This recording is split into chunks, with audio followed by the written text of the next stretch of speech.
with Coach, with Jason up front. How you doing, Steve? How was Steph's foot feeling when he woke up this morning, and do you have anything about his status for tomorrow?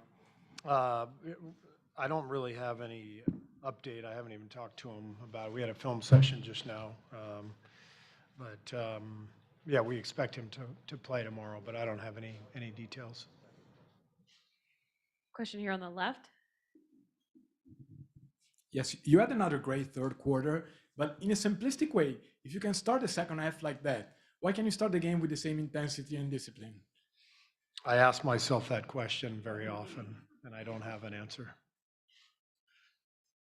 Questions for Coach? We'll go over here on the right. Steve, just what do you think has been the biggest issue in the fourth quarters of the two games that you've lost, game one and game three, just as far as just their defense kind of taking over and really making life difficult?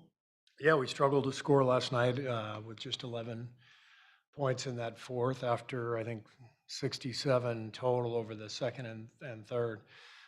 Biggest issue last night in the fourth was 4 straight turnovers, I think, or maybe not consecutive turnovers, but 4 early turnovers that allowed them to get a little distance. And that changes the game. You know, when you're down 2 or 4, you're right there. You fall down 10 or 12, it's much tougher to manage. So the turnovers early were the biggest problem. Tim on the left. Tim Calcom of The Athletic. Clay mentioned 2015 vibes, and in 2015 you were down 2-1 in Cleveland, and you famously made the Iguodala for Bogut.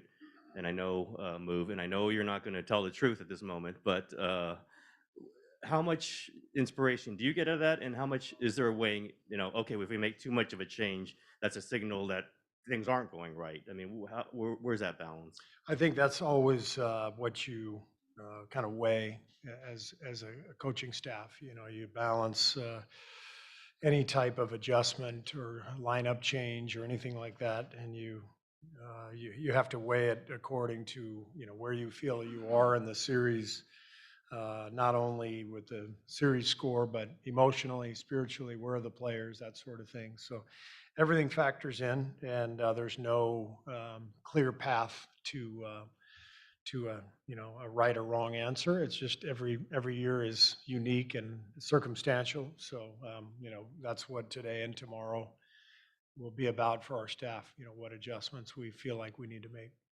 Kendra here in the middle.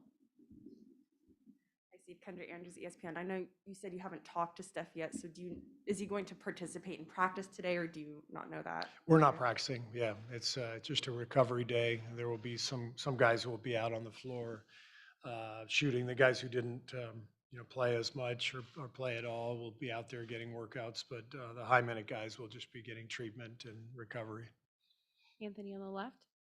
What can you guys do, or what does Jordan have to do to just get him going more offensively?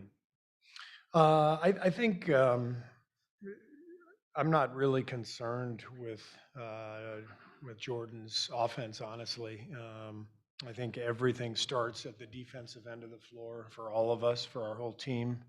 And that means individually, each guy has to step up and play a better game tomorrow, Jordan included. When you play better defense, the offense seems to follow, and I think that has to be our focus tomorrow. Our defense was not good yesterday. Question in the middle. Daniel Bell, BSO. The Celtics had 52 points in the paint last night, 24 in game 2 and 34 in game 1. Was there something schematically that they did differently, or was it just, like you said last night, they were getting by you guys so easily? Yeah, it was just point of attack defense. They didn't do anything differently. Pretty much the same, strategy that they've had in the first couple games. But they got past that first line of defense too often, and that led to some rotations and some kickouts and some open threes, and so they played really well offensively, and we played poorly defensively, and that's the result. Last few questions with Coach. We'll go with Al on the right. Al Sarasovic, San Francisco Examiner. You mentioned the video session. What did you see in that fourth quarter scrum?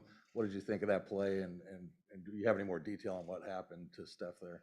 I don't have any more detail. He was, just involved in the pileup, but, we missed like 3 box outs on the play, and that's sometimes what happens. You give up a bucket, you give up an offensive board that leads to an offensive advantage. In this case, it led to a scrum, and so the rebounding was a big issue last night for us. We got to clean that up. Next question on the right. Hey, Coach. Sopan Deb with the New York Times. Is there a common thread you've noticed in all these games in the locker room at halftime that causes them to come out and at full tilt in the third quarter? Is there anything in the locker room, anything you're telling them, or just anything in general?